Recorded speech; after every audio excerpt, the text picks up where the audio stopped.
la loi et les Iduméens, tandis que les écritures judaïques, ainsi compilées et ainsi traduites, faisaient leur chemin depuis les Juifs alexandrins, en passant par les Grecs jusqu'aux autres païens. Les chefs suprêmes perses, grecs et romains se succédaient dans la petite Judée.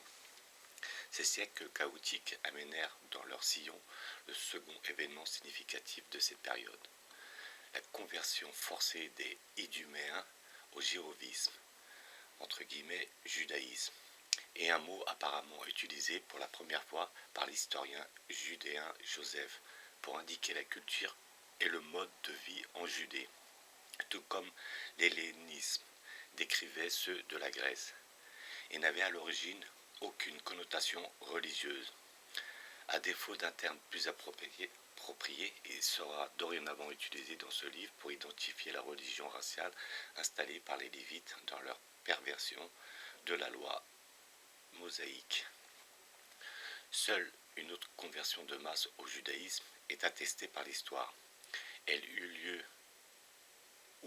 9 siècles plus tard et fut d'importance immédiate pour notre génération actuelle.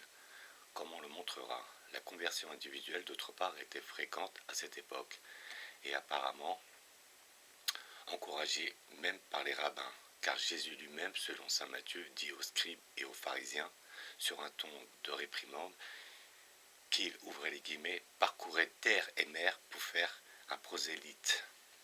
Ainsi, pour une raison quelconque, l'interdit racial introduit par la seconde loi et la nouvelle alliance n'était-il pas imposé à l'époque? Peut-être l'explication est-elle d'ordre numérique. Si la loi raciale avait été strictement imposée, la petite tribu de Juda se serait éteinte et les prêtres, avec leur doctrine, seraient restés comme des généraux, avec un plan de bataille, mais sans armée. De toute évidence, et quelle qu'en soit la raison, il y eut beaucoup de mélanges. L'encyclopédie juive dit que, entre guillemets, la Juda au début et la Juda d'après tirèrent leur force de l'absorption d'étrangers. Et d'autres autorités en conviennent, si bien que toute tribu de Juda ayant un semblant de race pure dut disparaître plusieurs siècles avant le Christ, au plus tard.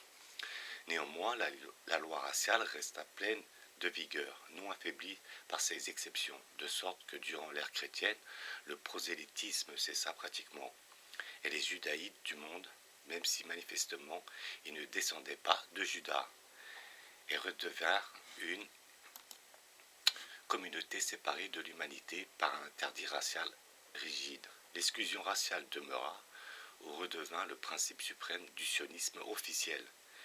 Et le jugement talmudique était que les prosélytes sont autant nuisibles au judaïsme que les ulcères à un corps en bonne santé. Les sionistes fervents se tapent toujours la tête contre un mur de lamentation quand ils examinent le cas des Iduméens, ce qui, déclare-t-il, confirme la maxime citée au-dessus. La question de savoir ce qu'il fallait faire d'eux résultait apparemment des propres tours de passe-passe réalisés par les prêtres sur l'histoire et la loi. Dans le premier livre historique, la Genèse, les Iduméens sont décrits comme la tribu descendant d'Ésau, ouvrez les guillemets, Ésau le père des Édomites, qui était le propre frère de Jacob dit Israël. La parenté entre Juda et Édom faisait apparemment partie de la tradition originelle, si bien que le statut spécial des Iduméens était encore reconnu quand le Deutéronome fut produit en 621 avant Jésus-Christ. L'Éternel, ouvrez les guillemets, disant alors à Moïse, et ordonne au peuple, dis-leur, vous allez passer sur la frontière de vos frères, les enfants d'Édom. Ne les attaquez pas, car je vous donnerai pas leur terre, non, pas même une largeur de pied. Et nous passâmes à distance de nos frères, les enfants d'Ésau. Quand les nombres furent écrits, environ 200 ans plus tard, cette situation avait changé. À l'époque, Esdras et Néhémie, escortés par les soldats perses, avaient imposé leur loi raciale sur les judaïtes, et les Iduméens, comme les autres peuples voisins, étaient devenus hostiles pour exactement les mêmes raisons qui causent l'hostilité arabe aujourd'hui. Ils apprirent dans les nombres que loin de ne pas être attaqués, Ils étaient dorénavant marqués pour la destruction totale. Ainsi, dans les nombres, Moïse et ses disciples ne passent plus à distance de nos frères les enfants des sceaux, ils exigent de passer par le territoire iduméen. Le roi dit Dumé leur refuse la permission, sur quoi Moïse prend un autre itinéraire et l'Éternel lui promet qu'Édom deviendra une possession. D'après d'autres passages de la loi, les Iduméens envinrent à apprendre le sort des villes ainsi appropriées. Dans ces dernières, rien qui respire ne devait rester en vie. Les scribes traitèrent les Moabites de la même manière. Dans le Deutéronome, il est ordonné à Moïse, ouvrez les guillemets, n'afflige pas les Moabites, ne mène pas bataille contre eux non plus, car je ne te donnerai pas leur terre pour possession. Dans les nombres, le commandement divin est que les Moabites soient détruits. À partir d'environ 400 ans avant Jésus-Christ, donc les tribus voisines, y compris les Iduméens, commencèrent à craindre et à se méfier des Judéens. Les faits leur donnèrent raison, car durant le bref renouveau de Juda sur les Hasmonéens, Jean Hircan, qui était le roi et le grand prêtre de Judée, s'abattit sur eux, et à la pointe de l'épée les força à se soumettre à la circoncision et à la loi mosaïque. Sur les deux versions de la loi, ouvrez les guillemets, ne pas attaquer et s'approprier. Ils obéirent à la seconde, ce qui aurait pu être une solution satisfaisante si l'affaire s'était terminée là. Car tout bon rabbin aurait pu lui dire que l'un ou l'autre décret, ou aucun, ou les deux étaient justes.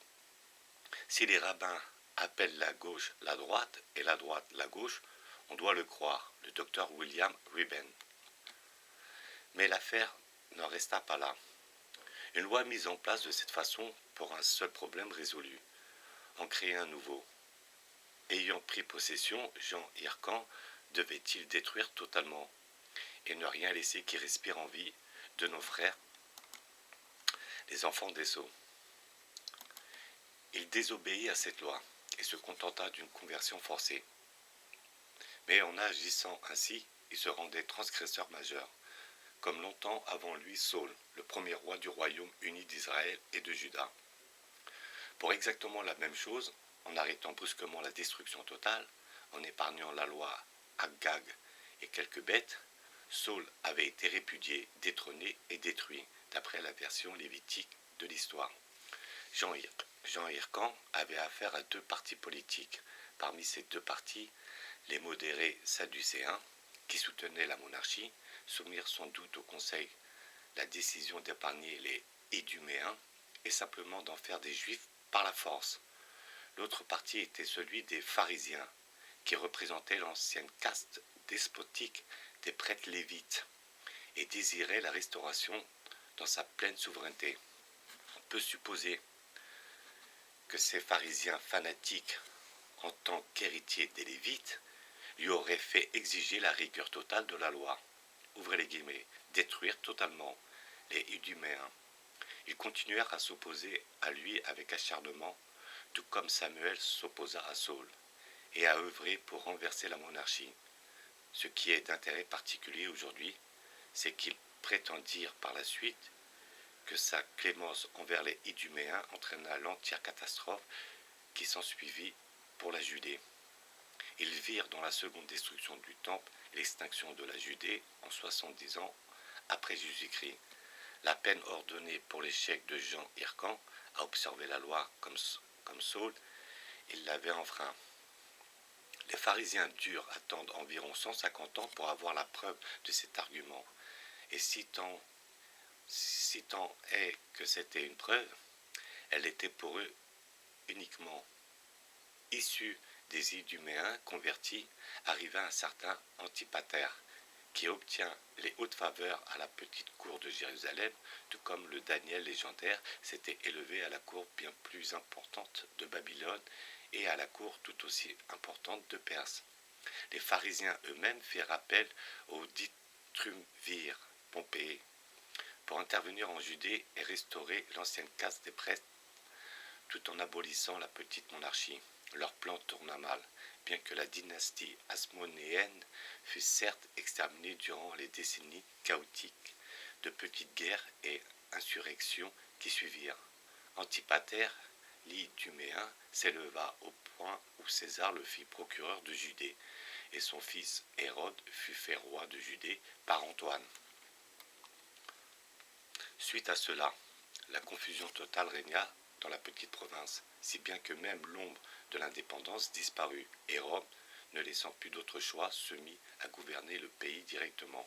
Les pharisiens, en tant qu'auteurs de l'intervention romaine, étaient apparemment à blâmer pour ce dénouement.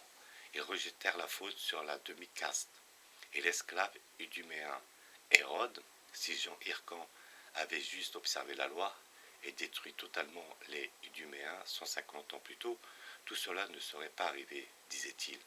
Il est éclairant de voir avec quelle colère amère le docteur Joseph Castaing, 2000 ans plus tard, a repris ce reproche, comme si c'était un événement de la veille. En tant que sionisme du XXe siècle, qui écrivait au temps de la montée d'Hitler au pouvoir en Allemagne, il était convaincu que cette offense envers la loi raciale avait amené la seconde calamité sur la Judée. Toutefois, la calamité de Judée fut aussi la victoire des pharisiens, comme on le verra, et cela est typique des paradoxes dont l'histoire de Sion abonde depuis son début.